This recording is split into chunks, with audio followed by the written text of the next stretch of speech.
Hoje é a continuação da live. A live de hoje é a continuação da live de ontem sobre condromalácia e eu vou dar uma recapitulada logo nos assuntos de ontem, mas sobre condromalácia patelar, dores, o que é, como que é, e hoje a gente vai falar um pouco sobre a questão de como identificar a origem, como avaliar, como começar uma abordagem, enfim, e até como começar a corrigir de repente se der tempo.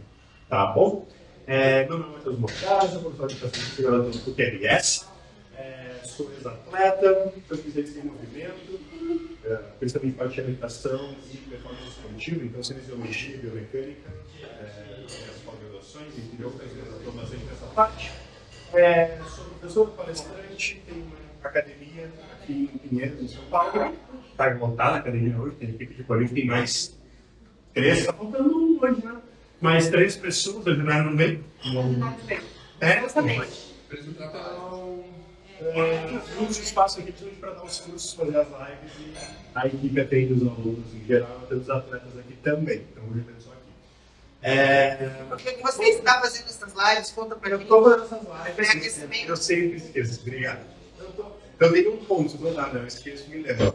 Eu estou fazendo as lives porque é o aquecimento do evento que eu vou lançar dia 22 a 26 de agosto, personal trainer de elite, onde eu vou ensinar sobre os básicos, principalmente. Então, eu estou puxando nessas lives todos os assuntos pertinentes relacionados aos treinamentos básicos, agachamento, subida e levantamento de terra, que a maior parte dos profissionais de educação física não sabe, não faz a ligação e não sabe como prescrever ou utilizar para esses fins. Então, eu estou recapitulando todas as abordagens possíveis para esses exercícios básicos. O evento é online, é gratuito. Tem o link de inscrição tanto nos meus stories de hoje quanto na minha bio lá no Insta. É só se inscrever, vai receber um e-mail com todas as informações. E para quem não gosta muito de e-mail, a gente fez um grupo no WhatsApp também, tem um botãozinho lá no link. Já clica lá, já entra no grupo. É importante fazer a inscrição, embora seja gratuito o evento, e entrar no grupo, porque a gente vai disponibilizar o material de apoio, que são 3 PDFs de apoio do levantamento de terra, do agachamento e do supino, pelo grupo e pelo e-mail. Então, quem não se inscrever não recebe material de apoio, beleza? Então, lá no grupo vai receber material de apoio e o calendário do evento com os tópicos nos dias 22, 23, 24, 25 e 26 de agosto. Tranquilo? E eu queria começar respondendo 2 coisas que mandaram na caixinha. Uma que eu achei muito engraçada e a outra que me irritou um pouquinho. De novo, pela mesma vez que me irritou um pouquinho, velho, não existe agachamento terra. Ou é agachamento ou é terra. Não tem meio termo, não dá para misturar os dois, são coisas completamente diferentes. Se eu for lá para baixo, eu tenho pelo menos uns 20 posts do Instagram explicando sobre isso, falando assim, beleza? Então não vou nem entrar no assunto, não é nem essa moral.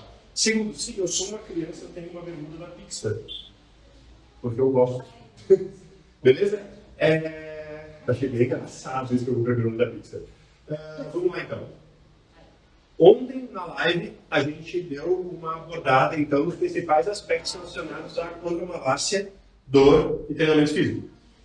Então, a gente falou ontem sobre o que é a condromalácia, sobre por que condromalácia não dói, na verdade, sim, um processo agudo inflamatório que gera dor. A gente falou sobre algumas das causas da condromalácia, então a gente deu uma capitulada lá. Indicando então que condromalácia é um desgaste na cartilagem do joelho. A gente deu uma especificada lá também, aprofundou um pouco o assunto sobre desvios que geram a condromalácia, que ela é sempre gerada por impacto, esse impacto pode ter diversas origens. A gente falou então sobre cuidados e sobre cuidados que tem que ter na abordagem, quem tem condromalácia, a gente vai falar um pouco mais sobre isso hoje também. Mas hoje a gente vai falar principalmente sobre identificar possíveis causas e origens para saber como fazer uma abordagem adequada para a correção, tratamento do treinamento físico, que é fundamental para quem tem alunos com condromalácia. Hoje, condromalácia é uma das patologias do joelho mais comuns que a gente tem.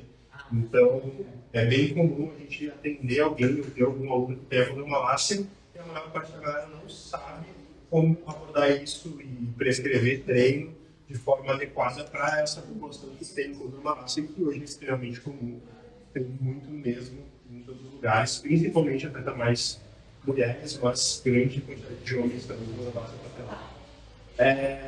Então, a live de ontem está gravada, eu só passei pelos tópicos que foram abordados ontem. Então, quem quiser assistir a live, assiste, mas assiste depois, porque eu não, às vezes dá erro, eu não consigo deixar a live gravada aqui. Então, vamos seguir os assuntos aqui, segue aqui. Se quiserem mandar perguntas, mandem, e depois, se vocês tiverem interesse em recapitular esses assuntos que eu falei agora, tem lá na live de ontem, está gravado os 2 pontos para baixo. Beleza? Então, tem alguns mitos bem ruins, assim, que prejudicam bastante a nossa profissão sobre a condromalácia. Uma delas é que o indivíduo que tem condromalácia não pode treinar pernas. Isso é bem absurdo, até porque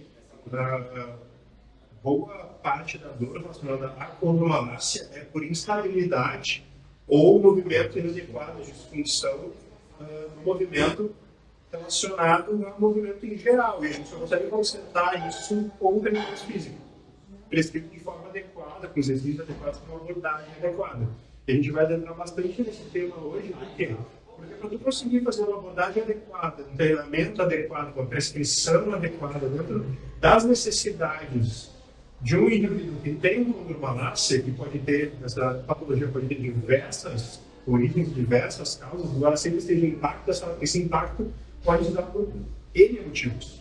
Então, uma das principais coisas que a gente tem que saber é identificar a origem da condromalácia, a principal causa ou as principais causas, para a gente conseguir traçar um plano e uma abordagem que vá atender à necessidade daquele indivíduo. Então, existem algumas coisas que são meio genéricas, assim, que acontecem com o indivíduo que tem condromalácia. A primeira, que acontece em praticamente 100% dos casos, tipo, esmagadora maioria, é muito difícil para alguém que tenha condromalácia e tenha dor e não tenha essa característica, é o joelho valgo, né? Seja ele valgo ou valgo dinâmico, ele entrar e sair, seja caminhando, subindo e descendo escada, seja sentando e levantando, é uma tendência quase que absoluta. Mas a maioria das pessoas que sofrem condromalácia acaba tendo, né, um movimento de joelho valgo. Eu estou aparecendo inteiro na câmera? Sim, tá perfeito. O joelho valgo, né? Parece tudo. Ele entra. Isso é bem característico, acontece muito mesmo. Isso normalmente é um dos motivos que gera a dor e gera o processo inflamatório. Por quê? Porque quando a gente tem movimento inadequado do joelho, e esse movimento de valgo, né, para dentro, do joelho entrando, é sempre inadequado, a gente tem um desequilíbrio de pressão de fêmur e tiro em relação à patela. E aí isso sempre vai dar algum problema. No caso de quem tem condromalácia, isso agrava muito o problema que já existe. Então, mesmo que o indivíduo tenha uma condromalácia N1, se ele fizer repetidamente movimentos univalgo, esse desequilíbrio, esse desnível, esse desajuste de pressão do côndilo femoral com a patela vai gerar inflamação e vai gerar dor. Então, isso é um ponto que é muito comum. Mas aí, o que é o diferencial que você conseguir identificar dentro dessa característica para tu conseguir fazer uma abordagem adequada? É tu identificar de onde veio o valgo. Por quê? Porque o valgo pode ter diversas origens. Assim como o impacto que causou a condromalácia pode ter diversas origens e diversos fatores, essa causa do joelho valgo e do valgo dinâmico também pode ter diversas origens e pode ser causada por diversos fatores. Então, eu posso afirmar que a maior parte mesmo dos casos relacionados ao joelho valgo vem por algum tipo de disfunção ou algum tipo de disparidade de força nos músculos do quadril. Normalmente, dentro disso, a gente tem um glúteo médio muito fraco ou inibido e adutores ou muito fortes ou muito contraturados ou muito encurtados. Então, A estabilização principal que se dá na rotação interna e externa do quadril, e obviamente, consequentemente, no joelho, é a paridade de forças e o nível de ativação de forma integrada em relação ao glúteo médio, rotador externo, e, por exemplo, adutores internos e adutores, né, do quadril. Então, isso já faz, já é uma característica forte e na maior parte dos casos isso que acontece. Um glúteo que não está funcionando como deveria, ou que não está funcionando em conjunto com os demais músculos do quadril, perdendo, né, ao longo do movimento para os rotadores internos e adutores. Então isso normalmente gera um impacto que gera dor. E aí o que acontece? Por que esse valgo acontece tanto? Principalmente quando a pessoa está com dor. Por quê? Porque em geral quando tem uma extensão completa do joelho, tu tem um aumento de pressão na patela, no côndilo, nos meniscos e nos ligamentos, né? Do anterior cruzado, principalmente do joelho. Por quê? Porque o quadríceps ele tem origem no quadril e no fêmur, e a inserção dele é a tuberosidade da tíbia, aqui abaixo do joelho. Então, quando tu contrai o quadríceps, fazendo a extensão do joelho, tu tem todos os músculos do quadríceps, que é um músculo enorme, muito forte, puxando a tua tíbia para frente. Eu até falei sobre isso numa live relacionada à dor no joelho. Uma das causas mais comuns de dor no joelho, anterior do joelho, é um quadríceps contraturado, encurtado, muito forte, e um posterior de coxa que não consegue controlar certa aceleração. Então, por isso vocês já conseguem entender que a relação da dor no joelho lá é a mesma. Um glúteo que não está estabilizando, um posterior de coxa que normalmente está muito mais fraco que o quadríceps, e um quadríceps, quando faz a extensão, faz uma pressão muito grande na patela, nos côndilos e nos ligamentos, e causa a inflamação que causa dor, porque esse impacto não está sendo estabilizado. Esse impacto é excessivo e não está acontecendo de forma equilibrada nas estruturas do joelho. Isso já é inflamação e gera dor. Então é daí que principalmente vem a dor da cronolácia, desequilíbrio. Normalmente, quem tem cronolácia sente muita dor anterior no joelho e, em muitos casos, essa dor é anterior e lateral. Por que lateral? Porque o outro músculo que faz rotação externa no quadril, da coxa, que faz a estabilização do joelho, consequentemente, é o tensor da face lata, que é aquele músculo que a gente falou ao longo do quadril, que faz a rotação externa e que ele tem ligação com a bandeira tibial, que é o músculo lateral da coxa, e ele puxa a patela lateralmente, de forma que gera desequilíbrio e gera dor lateral também. Então, quando a gente tem um desequilíbrio no glúteo, a gente tem uma excessiva ativação e domínio do tensor da face lata, que gera contraturas e tensão na bandeira tibial, também que gera dor no joelho, agrava a dor no joelho, na verdade. Então, é mais um motivo. Outra causa que é muito comum, não tanto quanto de disfunções no quadril, mas que é bem comum também, é que nem eu falei ontem, o pé plano, o pé chato. Por quê? Porque quando tu tem um desabamento, ali, um colapso, tu não consegue fazer a sustentação do arco plantar, o pé desaba e cola no chão, toda a planta do pé cola no chão, achata, a gente consequentemente vai ter uma rotação medial do joelho, do quadril. Então a gente já tem, mesmo que mini, a gente tem um valgo. Então, essas origens de dor nos joelhos podem se dar principalmente por uma disfunção no quadril ou por uma disfunção no pé. Tá, não estou falando nenhuma novidade. Praticamente todas as dores e patologias que a gente tem no joelho se dão por instabilidade de disfunção, de instabilidade no quadril e no joelho e algum tipo de disfunção no quadril ou no pé. Beleza? Mas aí o ponto principal é, tu precisa saber disso e entender a mecânica, a biomecânica das atuações desses grupos musculares no quadril e joelho para tu conseguir identificar de onde vem o problema. E aí essa é a parte principal da live de hoje. Como identificar a origem dessa disfunção que gera dor no joelho.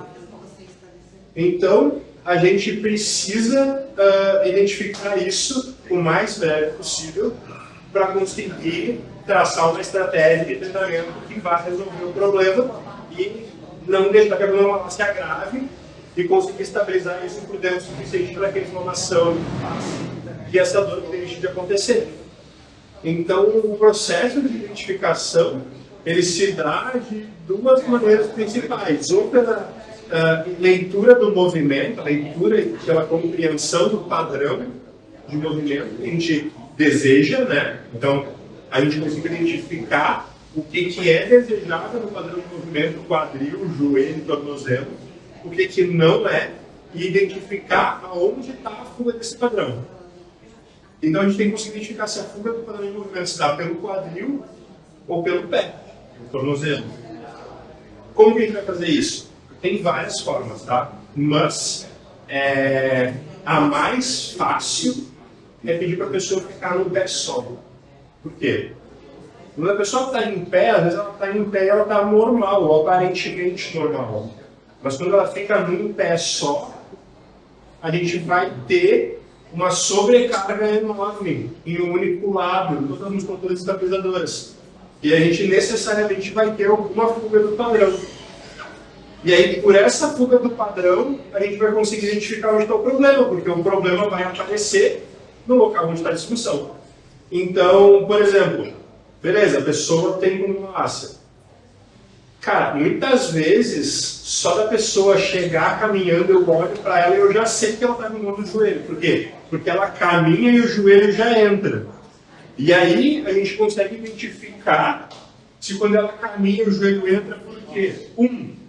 O joelho entra porque o pé inteiro desala e rota radial, rota para dentro, e o joelho acompanha.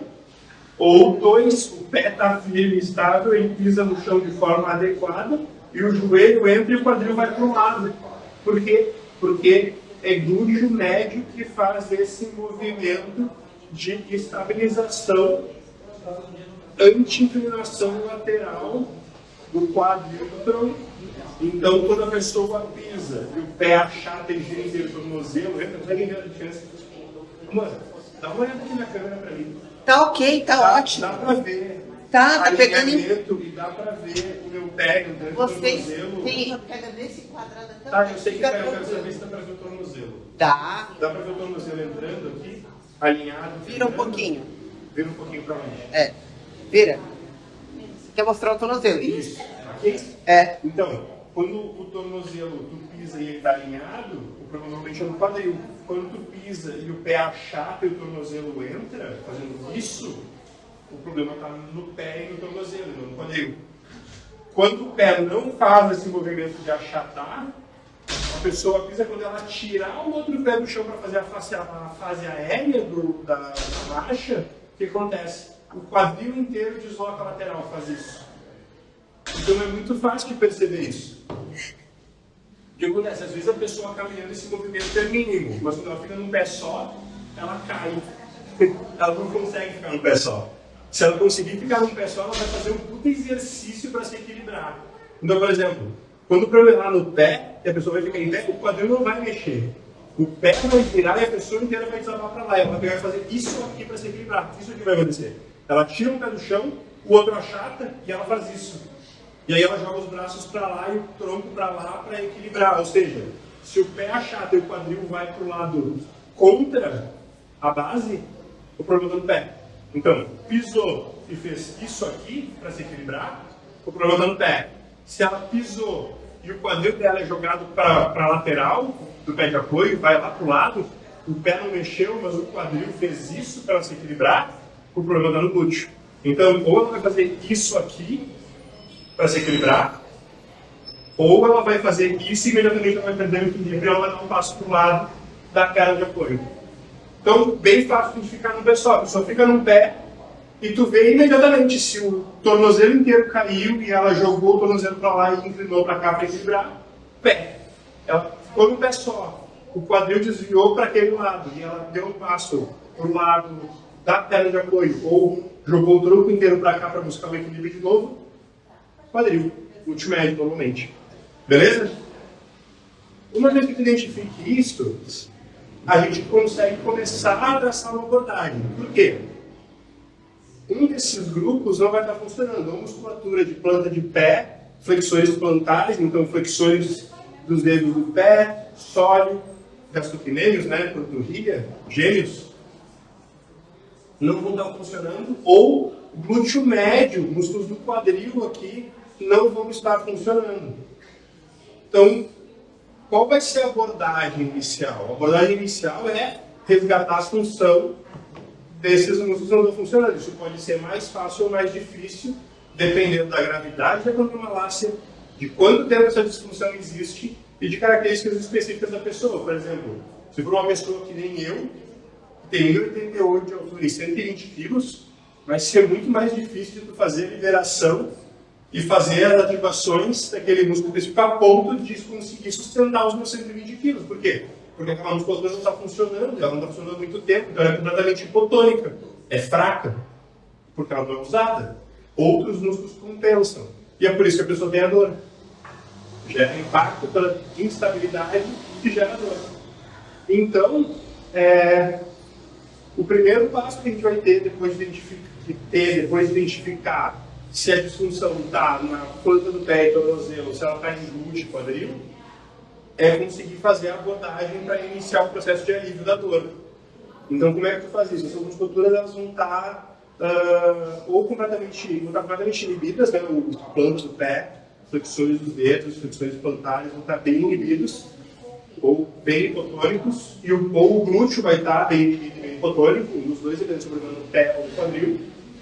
E os músculos que compensam eles vão estar facilitados e hiperativos, contraturados, doloridos. Então, a gente tem que liberar esses músculos que estão facilitados, que estão hiperativos, que estão muito fortes, que estão compensando o movimento. A gente tem que fazer uma liberação miofascial, a gente tem que alongar, a gente tem que trabalhar na mobilidade daquela articulação específica de uma forma que ela tenha uma mobilidade adequada para os movimentos que a gente quer. E a gente tem que conseguir, então, passar a fazer uma ativação dos músculos que necessariamente precisam ser os protagonistas dessa estabilização. Então, é por isso que os teus alunos não têm dores. É por isso que os alunos não têm dores e os que chegam com dor, a gente resolve a dor. Porque a gente faz um processo avaliativo para avaliar todos os padrões, praticamente. Seja a pessoa que já vem para a reabilitação, na verdade, a gente já faz um processo avaliativo. A gente tem uma então, é por isso que você é um especialista.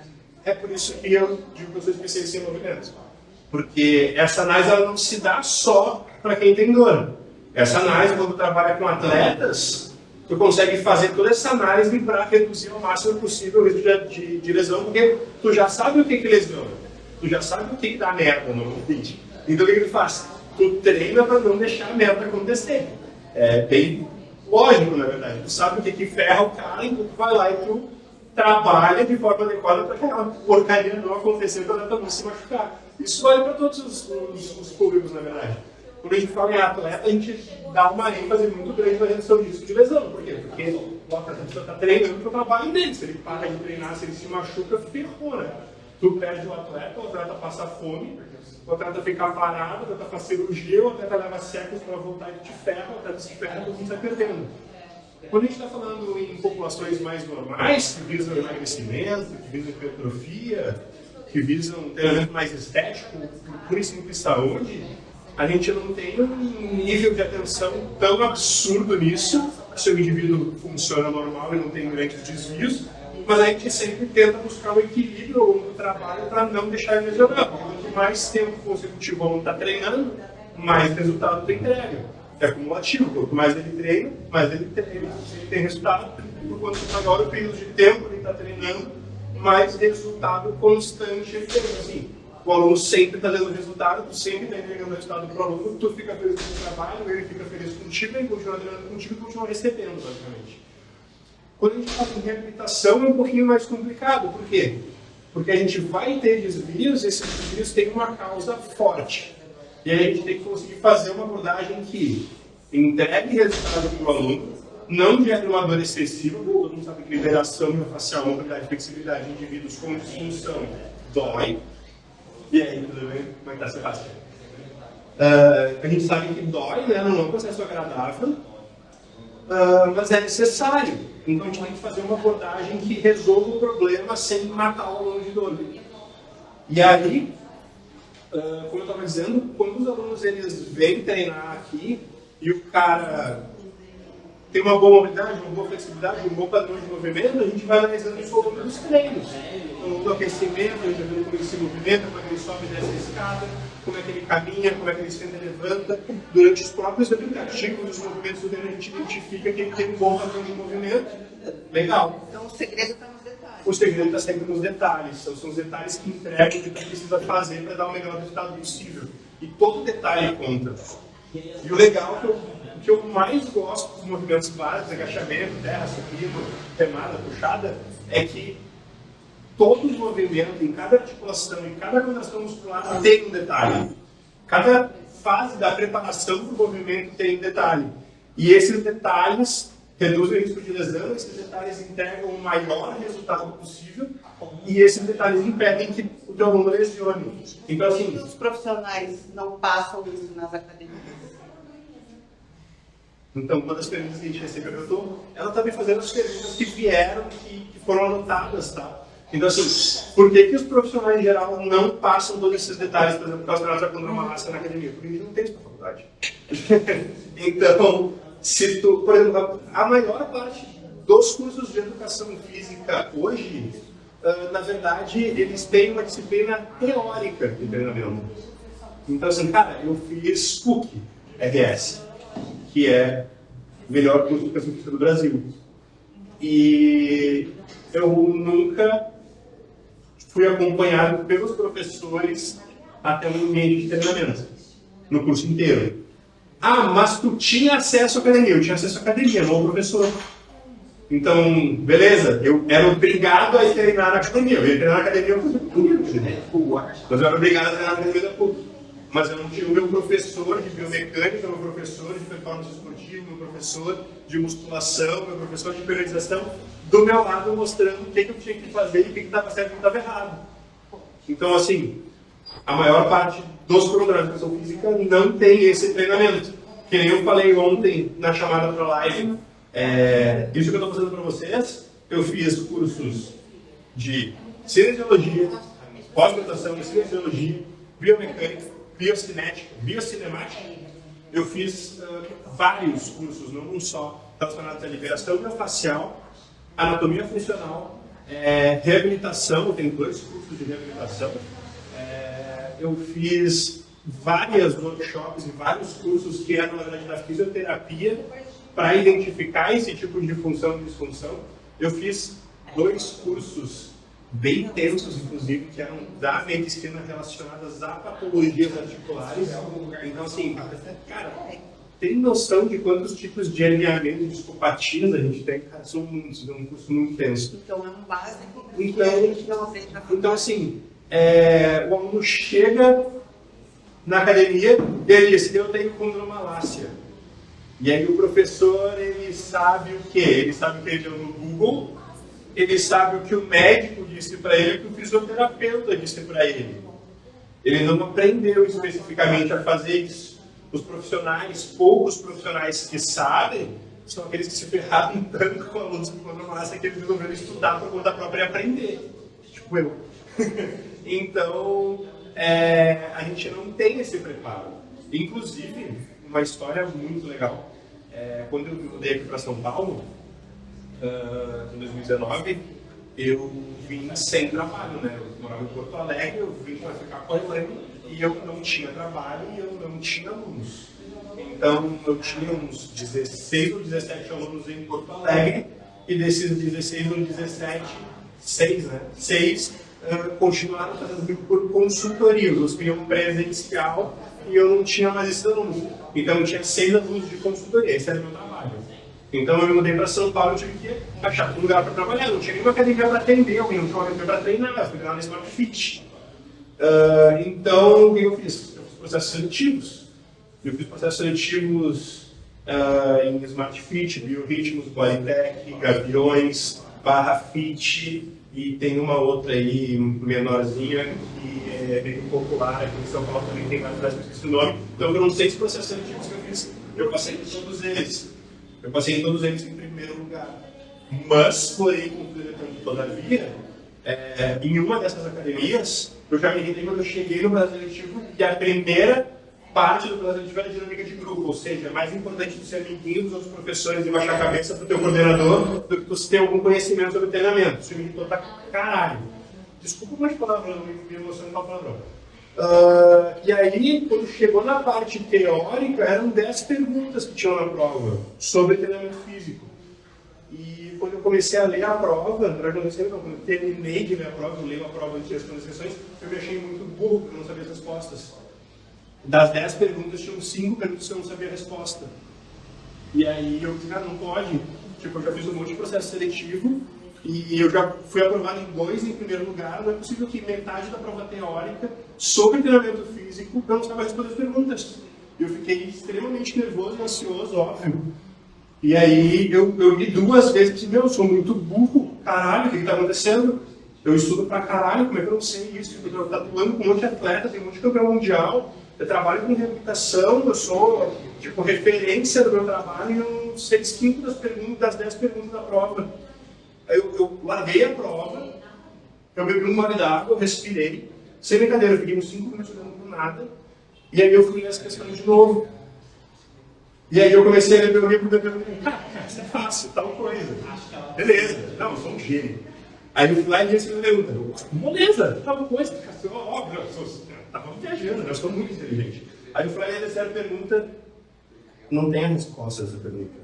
Tipo, não tinha resposta para mim. Eu foda-se, ignora, não vou responder, vou deixar para depois, vou ler a próxima. Não tinha resposta para a pergunta. Eu fui para a próxima, não tinha resposta para a pergunta, na 3, na sequência, entendeu? Não pode. Eu voltei para a primeira. E a primeira dessas perguntas que eu não sabia, que não tinha resposta, era qual é o exercício que tu vai prescrever para um aluno que tem condromalácia, para não prejudicar e trazer benefícios para esse indivíduo. Essa era a pergunta. Assim. E aí, não tinha levantamento terra lá, não tinha stiff, não tinha elevação de quadril, cara, não tinha glúteo 4 apoios, sei lá, não tinha nada relacionado a glúteos lá. E aí eu li e eu pensei, cara, não tem a resposta. Aí eu peguei, respirei e li com calma as alternativas. E a segunda alternativa era cadeira extensora isométrica. Aquela que tu senta na cadeira extensora e aí tu bota o pé no pezinho, bota o pezinho, tu estende e tu fica segurando o peso. E aí eu peguei e lembrei que metade dos laudos médicos que eu recebia de alunos com condromalácia era indicando fazer cadeira extensora isométrica unilateral como tratamento para condromalácia. E aí, imediatamente, eu fiz um asterisco do lado dessa questão. Eu não marquei ela, mas eu fiz um asterisco porque eu me dei conta na hora. Eles querem as respostas erradas para perguntas. As perguntas estão com as respostas erradas. Eles querem os mitos mais comuns e ridículos do treinamento físico nessas respostas. Eu fui para a próxima pergunta que eu não sabia a resposta, que não tinha lá a resposta. E aí a pergunta era, indivíduos que têm hipertensão não podem fazer, e aí tinha lá agachamento livre. E os outros exercícios eram o quê? Eram máquinas. Então assim, cara, a gente tem um treinamento na faculdade, e a gente tem tantos mitos que são enfiados por ela abaixo pra gente ao longo da nossa vida profissional, da nossa formação e da nossa atuação, que a gente não só não busca o conhecimento, como a gente presume automaticamente que, por exemplo, o médico que prescreve uma extensão de joelhos isométrica unilateral para um indivíduo que tem condromalácia sabe mais do que a gente automaticamente toma aquilo como verdade. E aí, sinto informar para vocês, mas cadeira extensora, principalmente isométrica, é a pior coisa que tu pode fazer para um aluno que tem uma patologia no joelho. Porque, como eu acabei de falar para vocês, quando tu contrai o quadríceps, que é 4 músculos extremamente fortes, tem origem no quadril e no joelho, e inserção na tíbia e fazem deslocamento de ligamento anterior, gerando uma excessiva pressão na patela, nos côndilos e nos ligamentos anteriores cruzados do joelho, entre outras estruturas, fazendo deslocamento anterior da gaveta, puxando a tíbia para cima, anterior. é o que vai destruir o joelho em endinomalácia, ou seja, é um exercício que a pessoa não pode fazer agora, quando ela está em fase aguda, logo depois do tratamento. Ela não pode fazer uma cadeira extensora, principalmente isométrica. Então é por isso que toda essa abordagem, a identificação do problema e saber a biomecânica, entender a biomecânica daquela articulação que tem uma patologia é tão importante. Para a gente não terminar de destruir e agravar a condromalácia desse indivíduo, prescrevendo um exercício completamente estúpido. Beleza? Então, eu vou continuar, obviamente, amanhã essa live, falando sobre agora eu falei tudo que tu não pode fazer, que é isométrico, com completa extensão do joelho, de forma que a sobrecarga esteja, né, na ponta lá no pé, na perna, né, na extremidade, que vai aumentar a pressão do direito anterior. Amanhã eu vou falar então sobre diversas abordagens que devem ser feitas, diversos tipos de prescrições de exercícios que devem ser feitos no indivíduo que tem condromalácia para amenizar o problema.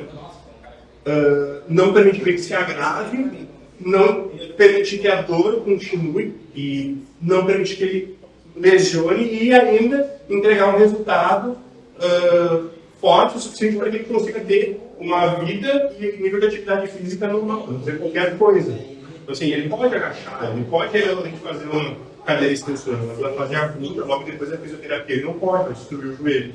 Beleza? Então esse vai ser o assunto que a gente vai continuar amanhã. Agora a gente falei sobre como identificar e um pouco que não pode fazer, vamos falar sobre o que deve ser feito. Beleza? Então, lembrando, link de inscrição do evento Personal Trainer de Elite, que vai acontecer do dia 22 a 26 de agosto. Está lá no link da bio, é só fazer a inscrição. Vão receber um e-mail com algumas perguntinhas lá para responder e confirmar a inscrição. Nesse mesmo link, tchau, pessoal. Nesse mesmo link tem um botãozinho para entrar no grupo do WhatsApp.